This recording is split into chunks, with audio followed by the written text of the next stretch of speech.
4월 2일 K-메인 뉴스브리핑입니다. 국민건강보험공단에 특별사법경찰권을 부여하는 법률 개정안이 국회에서 보류됐습니다. 국회 법제사법위원회는 지난 1일 법안심사소위원회를 열어서 사법경찰법 개정안을 심의했는데요. 여야 의원들이 의견을 모으지 못했습니다.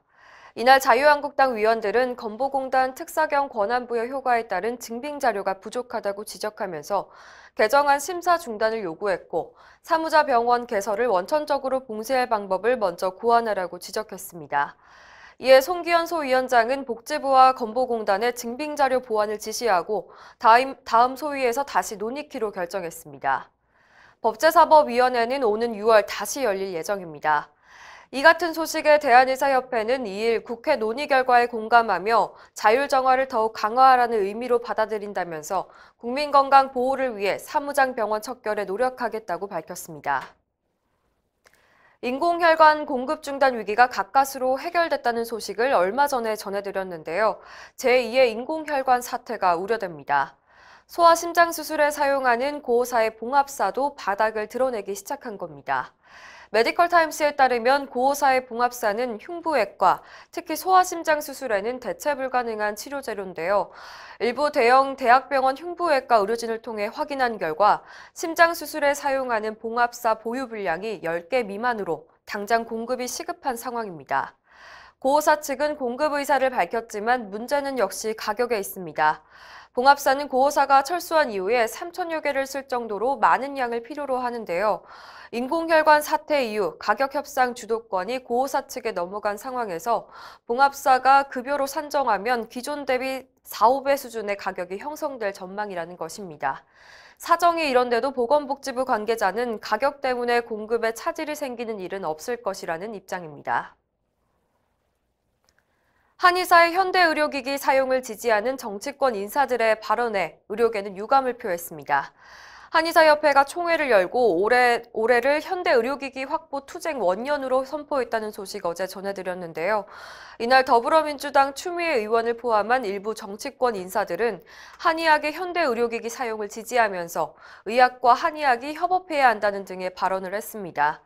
이에 대해 박종혁 의협 대변인은 한의사의 의료기기 사용을 지지하는 것은 천동설을 믿는 유사과학자에게 로켓을 쏘아 올리라는 말과 같다면서 이는 현대의학에 대한 무지를 드러내는 것이라고 비판했습니다.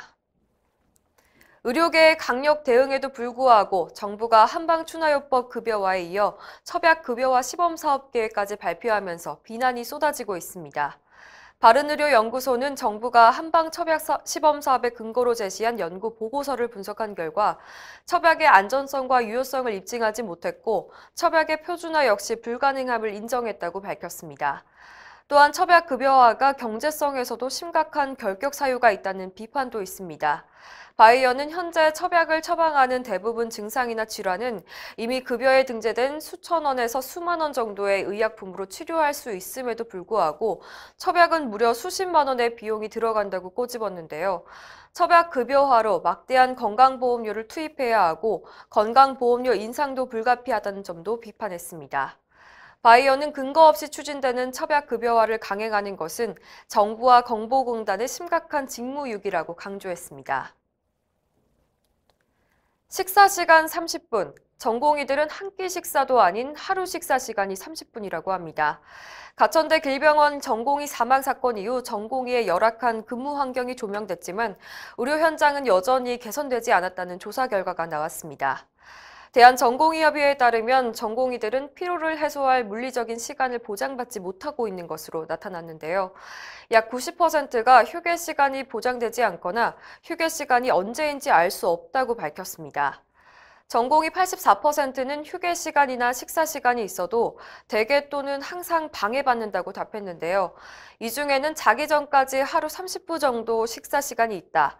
2주간 점심을 먹어본 적이 없다. 5일에 2번 정도 식사가 가능하다고 말한 전공의도 있었습니다. 이승우 대전협 회장은 전공의는 휴게 시간이 언제인지도 모른 채로 계속되는 긴장 상태 속에서 환자를 치료해야 하고 때로는 폭언과 폭행으로 스트레스를 받고 있다고 말했는데요.